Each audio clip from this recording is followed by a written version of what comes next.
Hello, welcome. Today I'll be teaching you about chance-based randomness. Alright, let's go. So chance-based randomness is actually pretty simple. It's a pretty simple concept to understand once I, guide you through it. So we're gonna start off with a table. I'm just gonna call it item table. There we go. That's our table. Now, what we're gonna put in this table is I'm gonna put 1. I'm going to put another instance in the table, also called 1, and one called 2. Now, to understand how we're going to do chance-based randomness, we're just going to give you, or I'm going to give you a scenario. So, imagine you have a bowl, right? And you put in like little pieces of paper that have either a 1 in them or a 2. So, for example, we have 2 1s in this bowl and 1 2. Now, this randomness works by basically just picking one at random. You just pick one at random and you don't look. And obviously, you're gonna have a higher chance, getting the 1s because there's more 1s inside that bowl. So how we're gonna do this in code is we have this table, and now what we're gonna do is we're gonna do local result equals item table, and then to grab an index of the table, basically, this is index 1, this is index 2, and this is index 3. To grab an index, you put these little brackets, and you put a number. So if I were to put 1, it would go to this. If I were to put 3, it would go to this. So what we're going to do is we're going to do math.random, which just grabs a random number.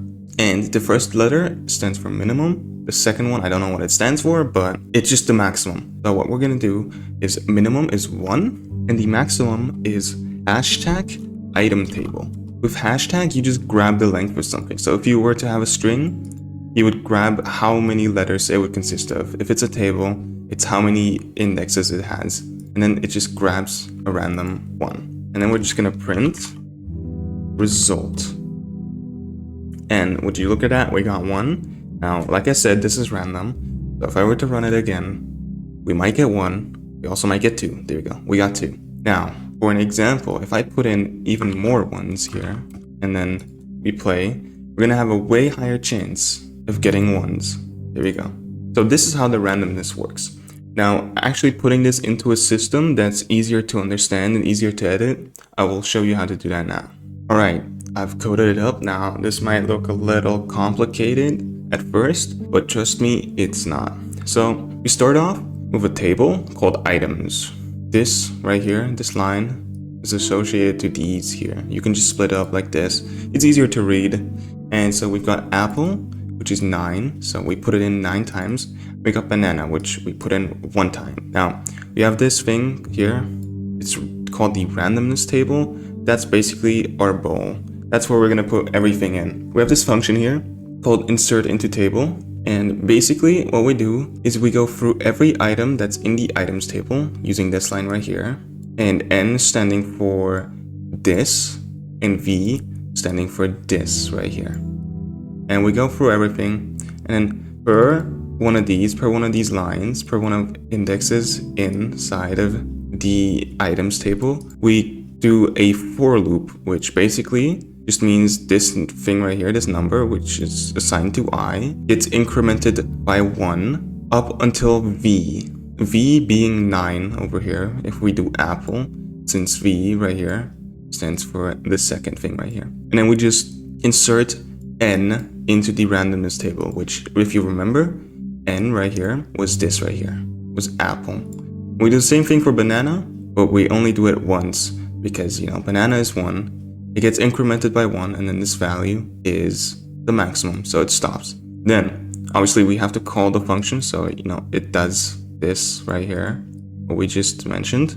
And then we go over to result, which result contains randomness table, and we get a random number, like we did before, where we just do math.random 1, and then the max, which is the size of the randomness table, which should be 10, with apple being 9 and banana 1 altogether it's 10. And then I did something special here, which is called item chance, which is just a little bit of math. Basically, first we do items result, which basically we go to the items table and we grab the thing that's called result, which in this case, let's say we got apple, would be apple.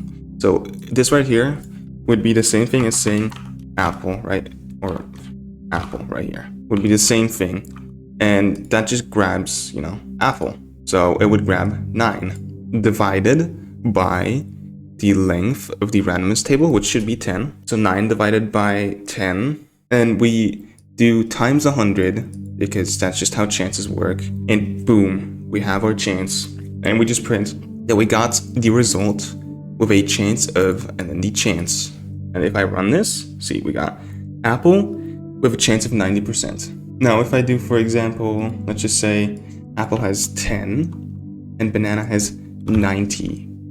That would be banana gotten with a chance of 90 this time. Or I do banana has, I don't know, like 50.